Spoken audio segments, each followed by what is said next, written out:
ನಮಸ್ಕಾರ ಸ್ನೇಹಿತರೆ ಗೃಹಜ್ಯೋತಿ ಮತ್ತು ಗೃಹಲಕ್ಷ್ಮಿ ಯೋಜನೆಯ ಫಲಾನುಭವಿಗಳಿಗೆ ಎಂದು ಒಂದು ಪ್ರಮುಖ ಅಪ್ಡೇಟ್ ಬಂದಿದೆ. ವಿಶೇಷವಾಗಿ ಗೃಹಲಕ್ಷ್ಮಿ 31ನೇ ಕಂತಿನ ಹಣ ಬಿಡುಗಡೆ ಬಗ್ಗೆ ಹೊಸ ಅಪ್ಡೇಟ್ ಬಂದಿದ್ದು, ಆದ್ದರಿಂದ ಈ ವಿಡಿಯೋವನ್ನು ಕೊನೆವರೆಗೂ ನೋಡಿ.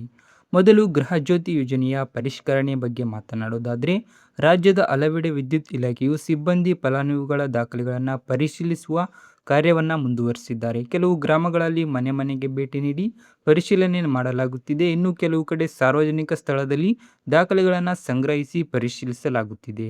ನಿಮ್ಮ ಪ್ರದೇಶದಲ್ಲಿ ಯಾವ ರೀತಿಯ ಪರಿಶೀಲನೆ ನಡೆಯುತ್ತಿದೆ ಎಂಬುದನ್ನು ಕಮೆಂಟ್ ಮೂಲಕ ತಿಳಿಸಿ.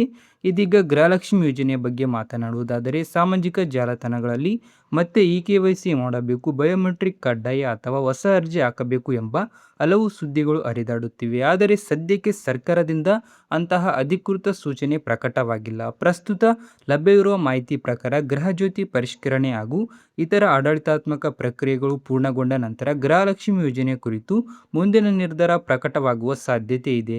ಆದ್ದರಿಂದ ಅಧಿಕೃತ ಪ್ರಕಟಣೆ ಬರುವವರೆಗೂ ಯಾವುದೇ ವದಂತಿಗಳನ್ನು ನಂಬಬೇಡಿ. ಇನ್ನು ಎಲ್ಲರಿಗೂ ಮುಖ್ಯವಾದ ವಿಷಯ ಎಂದರೆ 31ನೇ ಕಂತಿನ ಹಣ ಬಿಡುಗಡೆ. ಕೆಲವು ಫಲಾನುಭವಿಗಳ ಡೆಬಿಟ್ ಸ್ಥಿತಿಯಲ್ಲಿ ಪ್ರಕ್ರಿಯೆ ಪೂರ್ಣಗೊಂಡಿರುವಂತೆ ಕಾಣಿಸುತ್ತಿದೆ, ಆದರೆ ಇನ್ನೂ ಬ್ಯಾಂಕ್ ಖಾತೆಗೆ ಹಣ ಜಮಾ ಆಗಿಲ್ಲ. ಇದಕ್ಕೆ ಆಡಳಿತಾತ್ಮಕ ಪ್ರಕ್ರಿಯೆಗಳು ಹಾಗೂ ಇಲಾಖೆಯ ಕಡತಗಳ ಅಂತಿಮ ತೀರ್ಮಾನ ಅನುಮೋದನೆ ಕಾರಣವಾಗಿರಬಹುದು ಎನ್ನುವ ಮಾಹಿತಿ ಲಭ್ಯವಾಗಿದೆ.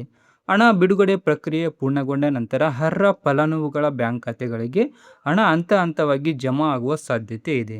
ಆದ್ದರಿಂದ ಫಲಾನುಭವಿಗಳು ಆತಂಕ ಪಡುವ ಅಗತ್ಯವಿಲ್ಲ. ನಿಮ್ಮ ಬ್ಯಾಂಕ್ ಖಾತೆ ಹಾಗೂ DBT ವಿವರಗಳನ್ನು ಪರಿಶೀಲಿಸುತ್ತೀರಿ. ಸರ್ಕಾರದಿಂದ ಅಧಿಕೃತ ಮಾಹಿತಿ ಪ್ರಕಟವಾದ ಕೂಡಲೇ ನಿಮಗೆ ತಲುಪಿಸಲು ಪ್ರಯತ್ನ ಮಾಡುತ್ತೇವೆ. ಈ ರೀತಿ ಸರ್ಕಾರಿ ಯೋಜನೆಗಳ ನಿಖರ ಮಾಹಿತಿ ಪಡೆಯಲು ವಿಡಿಯೋವನ್ನು ಲೈಕ್ ಮಾಡಿ, ನಿಮ್ಮ ಅಭಿಪ್ರಾಯನ ಕಮೆಂಟ್ ಮೂಲಕ ತಿಳಿಸಿ. ಹಾಗೆ ಹೊಸ ಅಪ್ಡೇಟ್ಗಾಗಿ ನಮ್ಮ ಚಾನೆಲ್ ಸಬ್ಸ್ಕ್ರೈಬ್ ಮಾಡಿ.